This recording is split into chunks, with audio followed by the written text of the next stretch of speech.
DraftKings Sportsbook, the official sportsbook of ESPN, and in part by Tempur-Pedic, deep, undisturbed sleep. Welcome back to First Take. The NBA trade deadline 2 days away, with Thursday at 3 p.m. Eastern being the cutoff. The Clippers are in the mix. According to Shams Charania, LA is trying to find a deal for James Harden before the deadline, and the Cleveland-Cavaliers have serious interest, with the sides discussing a Harden for Darius Garland swap. The Clippers played Harden's former team last night in the 76ers. He sat out for what was listed as personal reasons. Here's Clippers coach Ty Lue on Harden's impact on the team. Is it what has James meant for you guys in LA since he's been here? He means a lot. Yeah, he means a lot to our team, and we've seen it the last 3 years, so he means a lot. Is that a guy that you would want to continue having past the trade deadline and be able to build towards a playoff run? Who wouldn't want to have James Harden?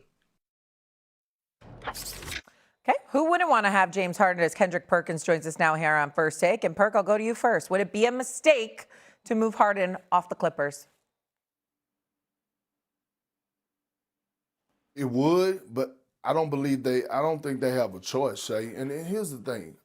Shay, I've been on here long enough that I got the authority to say, pop me back up here, because I want to look at Stephen A. when I say this. What the hell is going on down there? What the Uh-oh. with the Clippers? No, seriously, what's going on with that organization?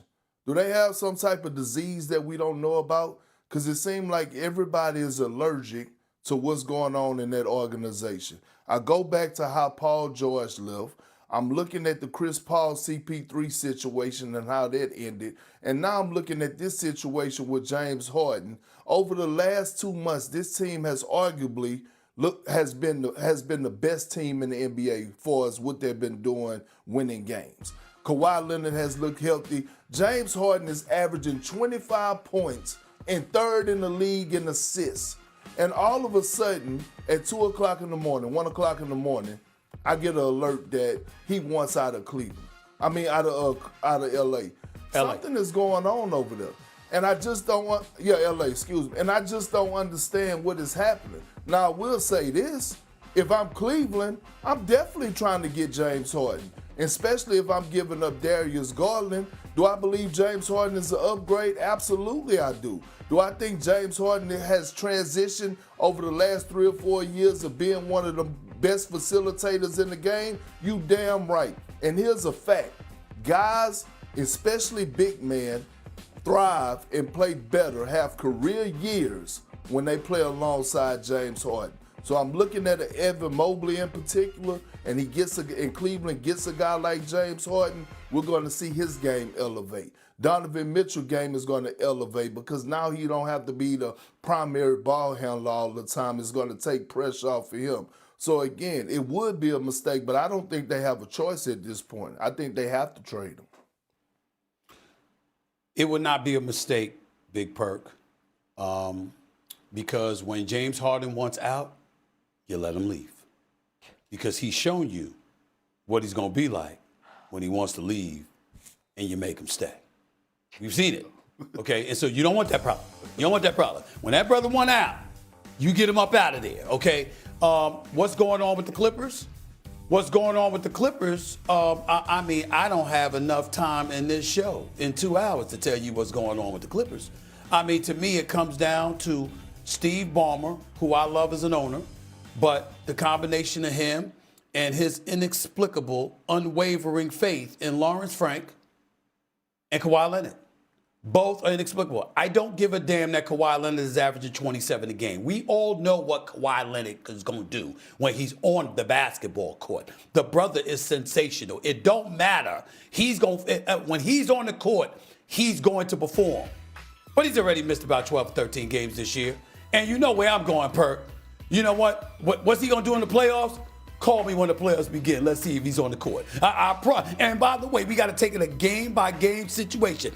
This brother Shea, I'm telling you right now, Kawhi Leonard should give lessons. He should have a master class on how to get paid for not working. Because I'm telling you, he gonna miss it. Trust me, just book it. I don't give a damn if he at the Waldorf Park, he eating dinner at Beverly Wilshire or something. Something gonna happen. Food poisoning, twisted ankle, headache.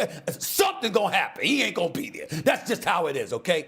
To James Harden, and Lawrence Frank, don't get me started with him. What he did with CP3, that just shows you all you need to know. You don't let the man travel on the road with you when you could have kept him at home. You just don't do stuff like that. It just shows a lack of respect, plain and simple. And Ballmer has let this kind of stuff happen for years, okay? He's placed his faith in the wrong people. Now let me get to James Harden. James Harden is one of the greatest scorers in NBA history, just past Shaquille O'Neal for 9th all time. And like Perk said, put me up on the screen so I can look at my little big bro right there. You know what I'm saying? I mean, we're talking about James Harden, one of the most prolific scorers in NBA history, an unstoppable force on the offensive side of the ball. We all know what he can do because we've seen him do it. He's averaging more points per game right now that he has since the 2019-2020 season. This is 6 years later, and look at what the brother's doing, okay? The brother's just that special. We all know that. I don't care that he shoots 42% from the field, 35% from three-point range. I don't care. The brother is walking buckets when he needs buckets, when he wants to. Here's the problem. Remember Game 7 last year against the Denver Nuggets, Big Perk?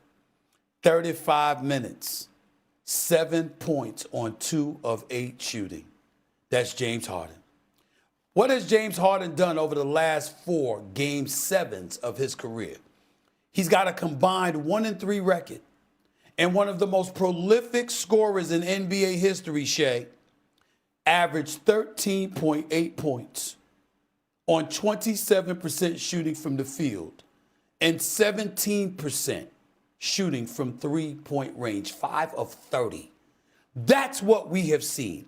And he's now lost 4 of his last 5 playoff series. So what I'm saying to you is that because you know when it really, really counts, there has been too much evidence that he's not going to show up for whatever inexplicable reason. Because how do you attempt 8 shots in a game when you James Harden?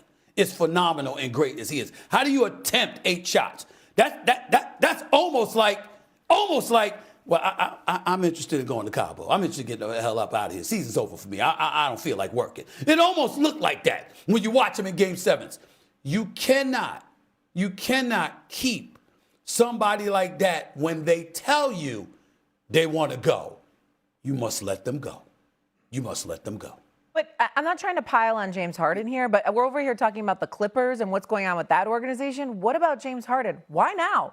They're 15-5. They have the best record in the NBA since Christmas. But because he wants out of there, now's the time for him to bounce? Second year not guaranteed. He wasn't even in the arena last night. Not fully guaranteed.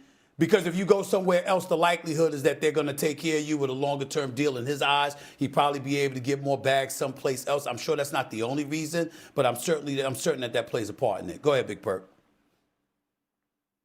No, Shay, and that's the question I asked, and that's why I asked what is going on with the Clippers.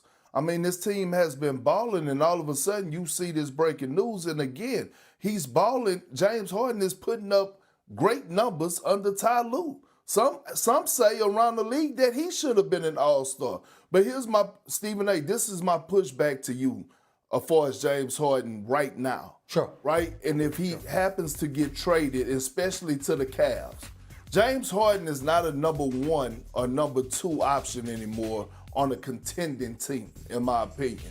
He's a hell of a regular season player. We know he's going to put up numbers. He's one of the greatest offensive players this game has ever seen. No doubt. But if he gets to the Cavs, now all of a sudden he becomes the 3rd option to Donovan Mitchell and Evan Mobley. I love a James Harden as a 3rd option. I don't love him as a 1st or 2nd option. With the Clippers, he's a 1st or 2nd option. I don't like that. That's why I think if he moves to a team like the Cavs, he elevates them and put them in that conversation where they're supposed to be for as legit title contenders. I have no problem with him as a 2nd option. Even if it wasn't a 3rd option, it was a 2nd option. I have no problem because he's that prolific. My issue is, again, this is not listen, if you choke and you scared, all right, that's one thing. We could see that. The alarming, scary part about James Harden is that when we've seen his lack of performances years ago against the Spurs in the playoffs, last year against Denver, other performances as well, what scared the living hell out of you is that it was lethargic. It was like apathetic, like I'm not interested. Well, now he looked scared or anything. It looked like he didn't care. And coaches have lost their jobs because of this. And so when you look at it from that standpoint, if you're telling the Clippers, despite y'all winning ways since December 20th, that you want out, you want to go. I mean, they started off 6-21. They're not a 9th seed in the Western Conference and climbing. Okay? They could potentially make some noise. And now is when you say you want out. That's you hear stuff about, nobody really communicates with Kawhi Leonard and, there's not really player relations with whether it's coaches or upper management or whatever.